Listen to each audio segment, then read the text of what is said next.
Penanganan dini pada serangan jantung tentu harus cepat dan tepat. Jangan ragu untuk meminta pertolongan segera, namun bagaimana jika terkena serangan jantung saat sendirian di rumah? Adakah cara mengatasi serangan jantung dengan kondisi ini?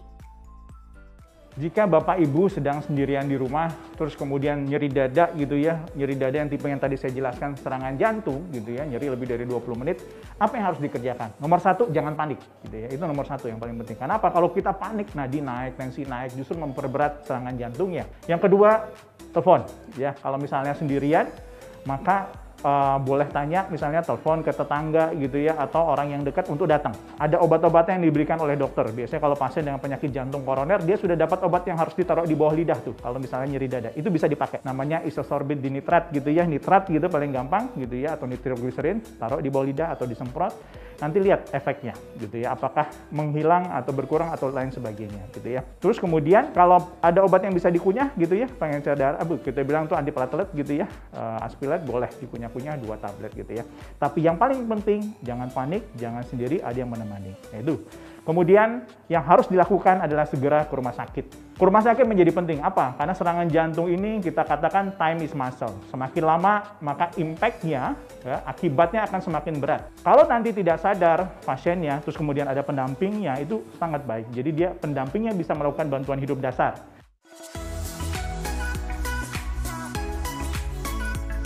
Jika Bapak Ibu sekalian menemukan ada pasien serangan jantung, terus kemudian tidak sadar, apa yang bisa kita kerjakan?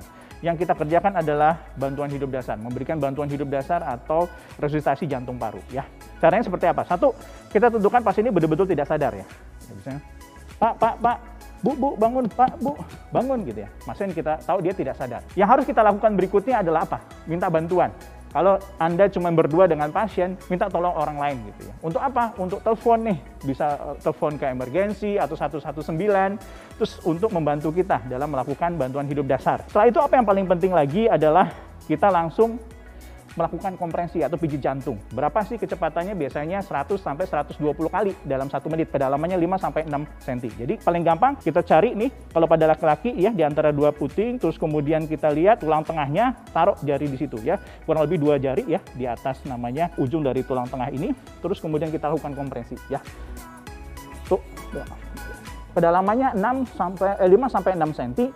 Terus kemudian kecepatannya dalam 1 menit 100 sampai 120 kali ya per menit gitu ya. Nah, di masa pandemi COVID ini kita tidak melakukan yang disebut dengan bantuan nafas gitu ya, karena kita mencegah penularan. Apa? Karena kalau pasien ini tidak kita kenal, siapa tahu dia kena COVID gitu ya. Jadi kita tidak melakukan bantuan nafas di sini. Cukup memberikan kompresi dada. Itu penting sekali. Dan ini bisa dilakukan oleh orang awam dan harus bisa dilakukan oleh orang awam. Jadi kalau pasien tidak sadar, jangan ditepuk-tepuk gitu, dipijit-pijit gitu ya. Kita harus cek betul dan berikan bantuan pijit jantung pada pasien ini. Pemirsa, itulah tadi penjelasan tentang serangan jantung ketika kita sedang sendirian di rumah. Menjaga kesehatan jantung memang menjadi hal penting.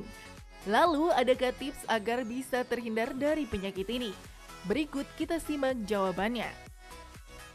Kita tahu bahwa faktor risiko penyakit jantung koroner itu ada 5 ya. Memang satu, hipertensi. Ini bisa kita cegah dari makanan, olahraga, minum obat-obatan gitu ya. Yang kedua, misalnya dengan dislipidemia, kita sebut sebagai kolesterol yang tinggi. Kita gimana supaya kolesterolnya rendah? Kolesterol totalnya di bawah 200 ya. Kalau bisa LDL-nya di bawah 100 gitu ya. Itu kita cegah dari apa? Lifestyle, lagi-lagi dari makan, dari olahraga, kemudian dari minum obat misalnya dari dokter. Kemudian diabetes. Kita mau apa? HbA1c-nya kurang dari 7 gitu ya, sehingga nanti gula darahnya terkontrol dengan baik ya. Dan merokok tentunya berhenti merokok, tidak mengurangi rokok tapi berhenti merokok. Kita tahu bahwa rokok adalah salah satu faktor risiko ya, di harapan kita faktor risiko nomor 1 untuk terjadinya serangan jantung. Terakhir mungkin faktor keturunan, tapi itu nggak bisa kita rubah, tapi bisa kita cegah faktor lain sehingga serangan jantungnya tidak terjadi. Saya Dr. Ade Median Ambari, spesialis jantung dan pembuluh darah untuk Hidup Sehat Plus.